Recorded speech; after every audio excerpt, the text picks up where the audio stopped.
Hi everybody, welcome to Unbox. I'm Carlo and today we're going to talk about the Mi in-ear headphones, also known as the Piston. Okay, thanks, and we're back. So we have with us here the really nice looking earphones from Xiaomi. Diba? Yun yung tawag sa kanila. So it's actually not, they say it's in-ear. The design is actually in-ear. And in terms of looks, yun yung maganda sa kanya, no? Gamit nila tela para sa cable, ay, kung nakikita nyo here. Pero yung tela na yan, hanggang dito lang sa dulo. Pagdating dito, meron na siya yung microphone. So you can actually take your calls. There's a microphone also built in, so pwede kayo magsalita. Pwede mo control yung songs.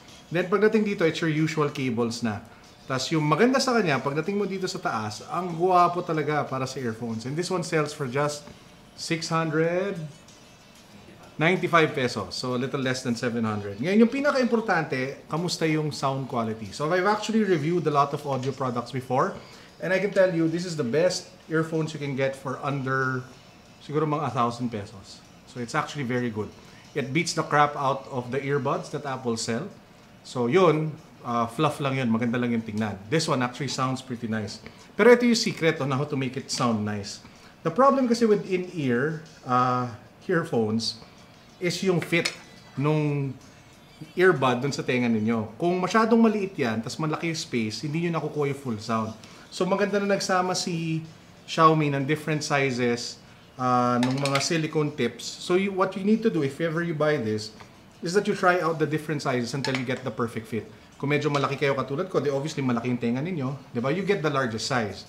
Kung maliit lang yung tenga ninyo, they use the smaller one. Yung medium obviously is the one that's default. So what's important is you pick the right one. Kung tama yung nakuha ninyo, the sound is actually very full. Yung separation ng instruments is very, very apparent.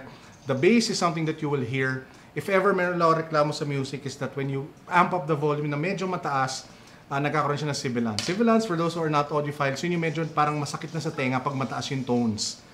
So pag mahilig ka makinig kunyari sa mga Maroon 5, di ba boses ni Adam Levine parang nakakabasag ng baso eh. So parang ganun yung mga types of sounds na medyo nababasag pag tumataas yung volume. So the highs tend to get a little bit distorted. But other than that, it's actually pretty good.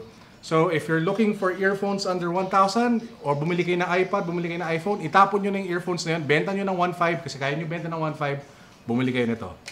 Peace!